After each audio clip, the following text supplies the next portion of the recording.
So what's up guys, कैसे हैं आप सभी लोग। तो इस वीडियो में हम लोग इस बारे में बात करेंगे कि जो इंटरनेट पे बहुत सारे वीडियोस अवेलेबल हैं कि अपने विंडोज़ को स्पीड अप कर लो, अपने विंडोज़ को तेज़ कर लो, अपनी विंडोज़ को रॉकेट जितना फास्ट बना लो। क्या वो वीडियोस वाकई में वैसे होते हैं? क्या वो वीडियोस काम आते हैं? तो उन्हीं के बारे में हम कुछ बात करेंगे। तो उन वीडियोस में होता क्या है कि सबसे पहले वो बताते हैं कि ये चीज़ें डिसेबल कर लो, वो डिसेबल कर लो, यहाँ पे ये सर्विस डिसेबल कर लो, वो सर्विस डिसेबल कर लो, रजिस्ट्री में ट्वीक कर लो और सब कुछ डिसेबल करते जाओ। तो देखिए, सबसे पहली चीज़ मैं ये बताता हूँ कि विंडोज़ जो है वो माइक्रोसॉफ्ट जितना ऑप्टिमाइज़ हो सके करके देता है आपको, यानी कि जितना ऑप्टिमाइज़ उसको किया जा सकता है उतना वो करके आपको देता है। उससे ज़्यादा आप ऑप्टिमाइज़ उसको कर ही नहीं सकते, ये एक फैक्ट है। तो जो भी वीडियोस होते हैं कि अपनी विंडोज़ को ऑप्टिमाइज़ कर लो और रॉकेट जितना फास्ट बना लो, फास्ट आप तभी बना सकते हैं। फास्ट बनाने का प्रॉपर तरीका ये, आप अपने हार्डवेयर को अपग्रेड कीजिए, यही एक तरीका है। बाकी आप क्या कर सकते हैं, आप अपने पीसी को मेंटेन करके रख सकते हैं, जैसे कि हार्ड डिस्क को डीफ्रेगमेंट कर सकते हैं और टेम्परेरी फाइल्स डिलीट कर सकते हैं। मेंटेन करना एक अलग चीज़ होती है, ऑप्टिमाइज़ तो आप कर ही नहीं सकते, क्योंकि जितना ज़्यादा ऑप्टिमाइज़ हो सके माइक्रोसॉफ्ट ऑलरेडी करके देता है आपको, और उसके आगे आप उसमें कुछ नहीं कर सकते। और सबके बारे में हम एक एक करके बात करेंगे। तो पहली मैंने कुछ वीडियो में ये चीज़ देखी कि वो लोग क्या करते हैं कि ये रिकमेंड करते हैं कि अपने ब्राउज़र की कैश फाइल, कुकी और हिस्ट्री डिलीट कर दो। इससे कंप्यूटर की स्पीड पे इफेक्ट पड़ेगा, मतलब थोड़ा सा तेज़ होगा। रियलिटी आप जानते हैं क्या है? देखिए, क्या होता है कि जब आप कोई भी वेबसाइट सर्फ करते हैं तो उसका कुछ डेटा आपके कंप्यूटर में सेव हो जाता है। तो जब आप उस वेबसाइट को दोबारा खोलेंगे तो जो कुछ लोगो होंगे, कुछ इमेजेस होंगी, वो सर्वर से लोड नहीं होंगी, वो आपके पीसी से ही लोड हो जाएगी उस ब्राउज़र में, यानी कि वो आपके पीसी में ही होती पहले से। तो ये क्या करता है, ये आपके इंटरनेट को थोड़ा सा बचाता भी है, डेटा को, साथ ही साथ आपके ब्राउजिंग को थोड़ा सा फास्ट भी बना देता है। अब क्योंकि वो जो डेटा है, जो कैश फाइल्स है, जो कुकीज़ है, वो कहाँ सेव हो रही है? आपकी हार्ड ड्राइव में सेव हो रही है, वो जगह ले रही है। तो ऐसे में क्या होता है कि आपका हार्ड डिस्क का स्पेस बढ़ जाता है। लेकिन हार्ड डिस्क का स्पेस बढ़ता है, इसका मतलब ये नहीं है कि वो आपके पीसी को स्लो कर देगा, क्योंकि वो रैम में नहीं है। वो डेटा रैम में तब जाएगा जब आप उस वेबसाइट को खोलेंगे, तो जो डेटा उस वेबसाइट से रिलेटेड होगा वो आपकी रैम में लोड होगा, ताकि आपके ब्राउज़र पे आपको वो डेटा दिखाई दे।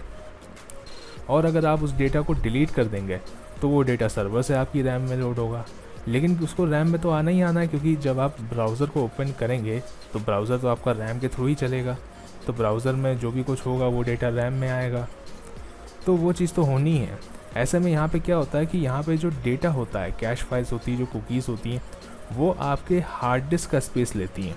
हाँ, एक चीज़ ये होती है कि बहुत सारी कैश फाइल्स हो गई और कुकीज़ हो गई तो वो डेटा बहुत ज़्यादा लेने लगती हैं। ऐसे में आप उसे क्लियर कर सकते हैं, लेकिन वो डेटा हार्ड ड्राइव में रहता है, वो स्पेस लेता है, लेकिन वो कंप्यूटर को ज़्यादा स्लो, मुझे तो नहीं लगता कि वो थोड़ा भी स्लो करता है।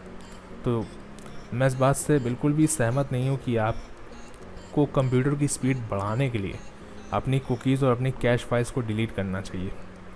क्योंकि मैं ऑनलाइन जो है फ्लैश गेम्स खेलता हूँ, मतलब पहले खेलता था, थोड़ा बहुत खेल लेता हूँ। तो अगर ऐसे में मैं कुकीज़ को और कैश फाइल्स को डिलीट करूँगा तो होगा क्या कि वो जो फ्लैश गेम्स का जो डेटा है, आपने ये देखा होगा कि जब किसी गेम को लोड करो ऑनलाइन तो पहले वो टाइम लेता है, लेकिन दोबारा जो है वो उतना टाइम नहीं देता है। इसका कारण ही ये होता है कि उसका डेटा आपकी हार्ड ड्राइव में सेव हो जाता है। तो अगर आप अपनी कैश फाइल्स को, अपनी कुकीज़ को डिलीट कर देंगे तो वो फिर से उतना ही टाइम लेगा। तो मेरे ख्याल से ये, मैं तो उससे डिसएग्री करता हूँ, फिर इसका स्पीड पे कोई असर नहीं पड़ता। दूसरी चीज़ ये कि वो लोग ये कहते हैं कि सर्विस डिसेबल करो। कौन सी सर्विस, मैं बताता हूँ। मैं यहाँ पे जाता हूँ,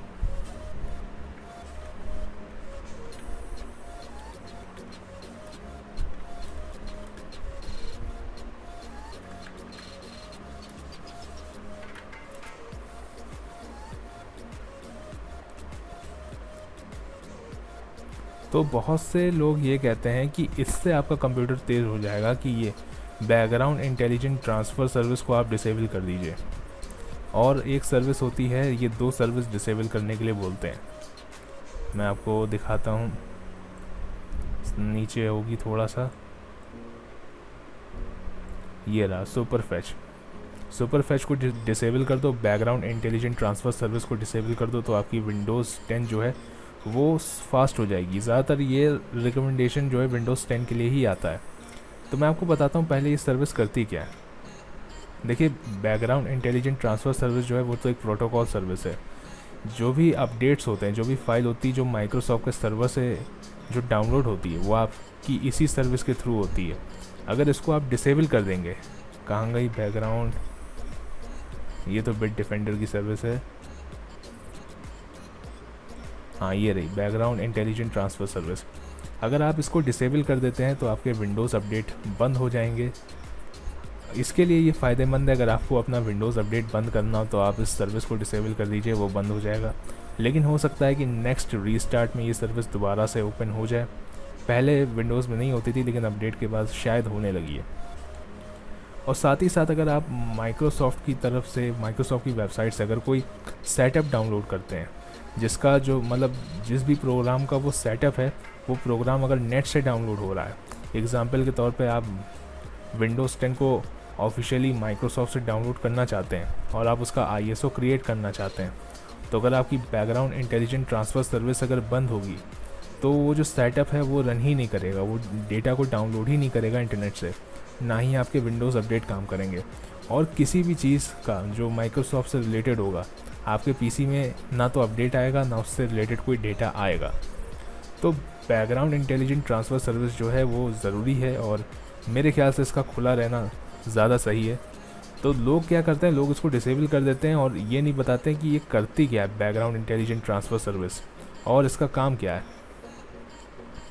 यहाँ पे देखिए लिख के भी आ गया, transfer files in the background using idle network bandwidth. If the service is disable then any application that depend on BITS such as Windows update, जो कि मैं कह रहा था, और Amazon explorer will unable to automatically download program और other information. तो जो चीज़ वो मैं कह रहा था वो यहाँ पे जो है लिख के आ भी गई है। अब सुपर फैच की बात करते हैं। तो देखिए, सुपर फैच जो है वो 2 काम करता है। पहला काम ये कि आपके जो बूट टाइम है उसको तेज़ करता है, उसको फास्ट बनाता है। दूसरी बात, वो ये चीज़ें मॉनिटर करता है कि आप कौन सी एप्लीकेशन ज़्यादा यूज़ करते हैं।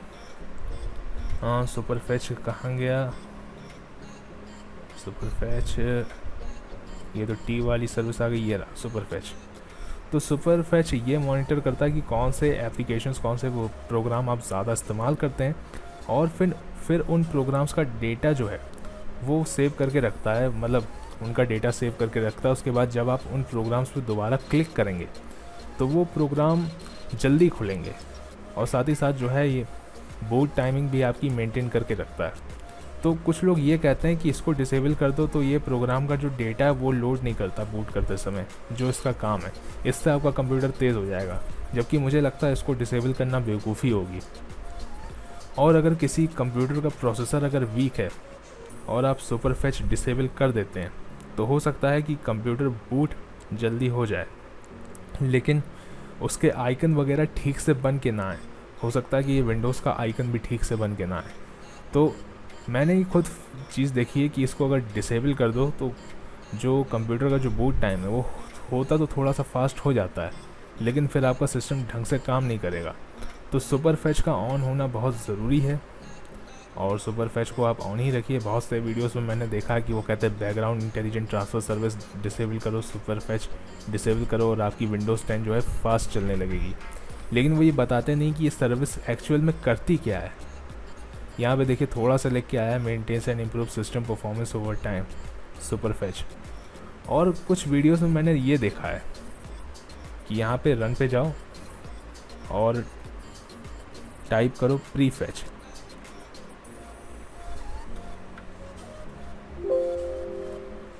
और यहाँ पे जो भी डेटा है इसको डिलीट कर दो।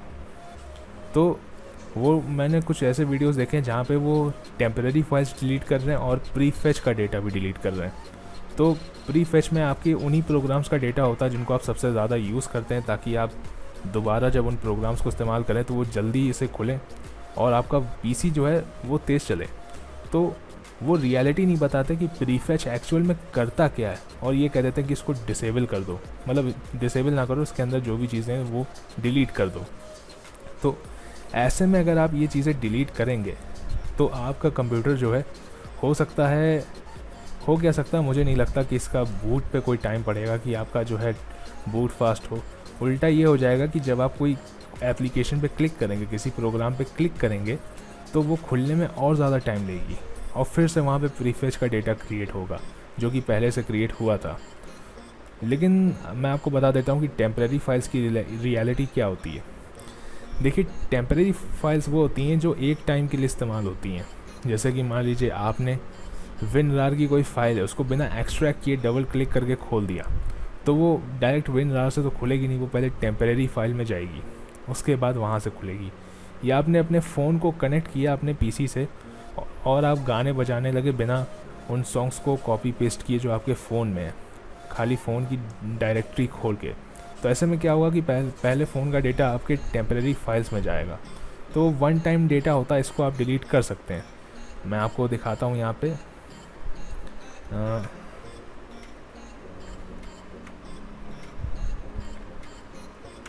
ये वन टाइम डेटा होता है, इसको तो डिलीट आप कर सकते हैं, लेकिन प्री फेच फाइल्स को डिलीट करना मुझे सही नहीं लगता। अब बहुत सारे लोग रजिस्ट्री ट्वीक्स बताते हैं कि अगर कंप्यूटर शटडाउन होने में टाइम ले रहा है तो रजिस्ट्री में जाके ऐसे चेंजेस कर दो। तो मैं आपको ये बता दूं कि अगर आप कुछ चेंजेस करेंगे रजिस्ट्री में शटडाउन के लिए, तो आपका कंप्यूटर फोर्सफुली शटडाउन होगा, यानी कि ज़बरदस्ती बंद होगा।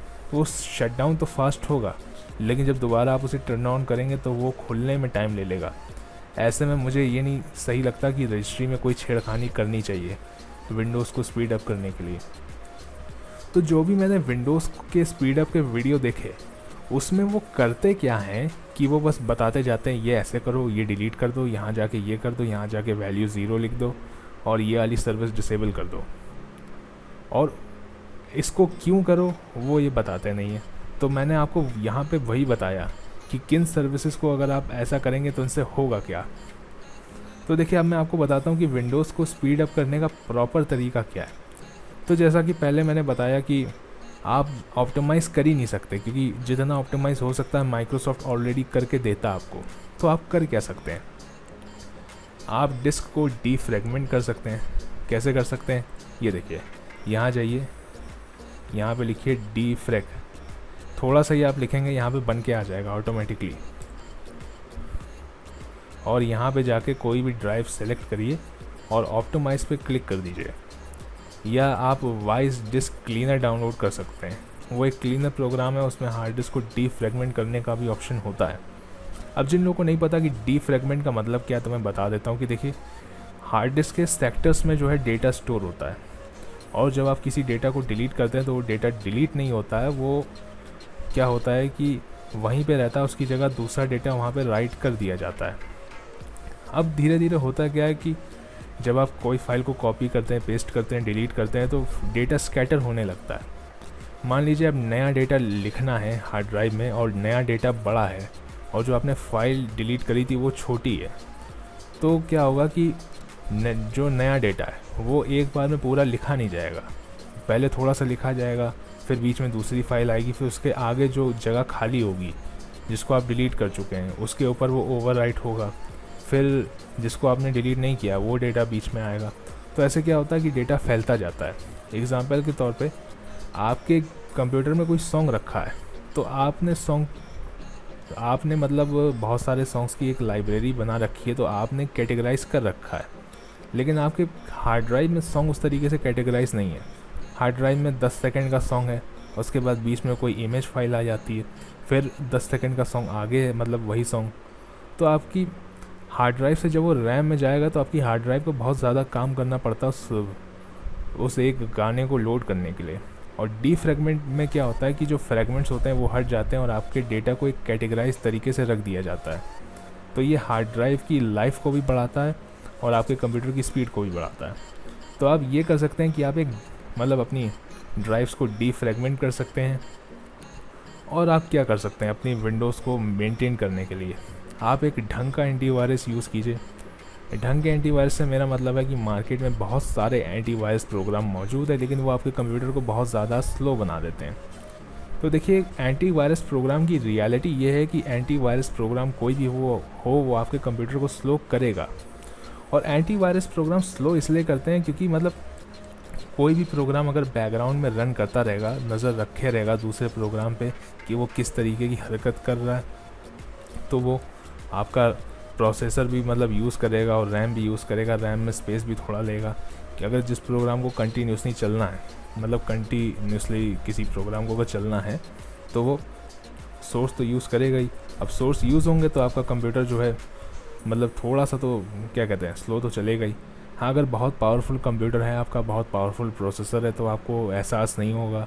अदरवाइज़ वो थोड़ा सोर्स जब ले रहा है तो दूसरी चीज़ें तो खोलने में टाइम लेंगी। लेकिन मतलब कुछ एंटीवायरस ऐसे होते हैं जो बहुत ज़्यादा सोर्स लेते हैं, बहुत ज़्यादा सोर्स लेने लगते हैं और आपके पीसी को बहुत स्लो बना देते हैं। उसमें से एक है AVG। मैं किसी को रिकमेंड नहीं करता कि AVG एंटीवायरस यूज़ करो। मैं फ़िलहाल यूज़ कर रहा हूँ बिट डिफेंडर का फ्री एडिशन, जो कि एक फ्री एंटीवायरस है और ठीक एंटीवायरस है। आप इसे यूज़ कर सकते हैं और यही कर सकते हैं आप, मतलब टेम्परेरी फाइल्स को डिलीट करिए और हार्ड ड्राइव को डीफ्रैगमेंट करिए और एक ठीक एंटीवायरस इस्तेमाल करिए तो आपका पीसी ठीक ठाक चलेगा। बाकी ऑप्टिमाइज़ करने का कोई तरीका नहीं है। आप अपने कंप्यूटर को रॉकेट तभी बना सकते हैं जब आप उसके हार्डवेयर को अपग्रेड करें। और जितने भी वीडियोस होते हैं कि ये कर लो वो कर लो, वो थोड़ा बहुत असर डालते हैं। बाकी आप एक चीज़ मैं आपको और बता देता हूँ कि यहाँ पे अगर कोई प्रोग्राम हो, जैसे कि कोई प्रोग्राम अगर आपके स्टार्टअप में खुलता है, मैं आपको ऐसे बताता हूँ। पहले यहाँ स्टार्टअप में जाते हैं तो स्टार्टअप प्रोग्राम वो होते हैं जो आपके कंप्यूटर खुलते समय आपके कंप्यूटर के संगी खुलते हैं, तो उनको आप डिसेबल कर सकते हैं। यहाँ से टास्क मैनेजर में जाके यहाँ पे स्टार्टअप में जाके उनको डिसेबल कर दीजिए। तो नेक्स्ट टाइम जब आपका कंप्यूटर बूट होगा तो हो सकता है थोड़ा सा कम टाइम ले, लेकिन एंटीवायरस को डिसेबल ना करें तो बेटर होगा। और बहुत सारे प्रोग्राम चल रहे हैं जो आपको लगता है मतलब कि नहीं आपके, तो उनको आप डिसेबल कर सकते हैं। और जिन प्रोग्राम्स को आप यूज़ नहीं करते, बस ऐसे ही पड़े हुए, उनको आप अनइंस्टॉल कर दीजिए। और आप क्या कर सकते हैं, और ज़्यादा कुछ कर ही नहीं सकते। यही तरीका होता है अपने पीसी को ढंग से चलाने का। तो आई होप ये वीडियो आपको पसंद आया होगा और आप जान गए होंगे कि जो स्पीड अप विंडोज़ वाले जो वीडियोस हैं वो किस प्रकार के हैं। वो आपसे जो है वो आपको बस बताते जाते हैं कि ये कर दो, वो कर दो, ये कर दो, लेकिन उनके पीछे की रियलिटी नहीं बताते कि इनसे होगा क्या। तो अगर आपको ये वीडियो पसंद आया तो आप इस वीडियो को लाइक कर सकते हैं, चैनल को सब्सक्राइब कर सकते हैं और बेल आइकन को भी प्रेस कर सकते हैं ताकि फ्यूचर में आपको ऐसी वीडियोस मिलती रहें। फिलहाल के लिए इस वीडियो में इतना ही। मैं आपसे नेक्स्ट वीडियो में मिलूंगा, तब तक के लिए बाय बाय।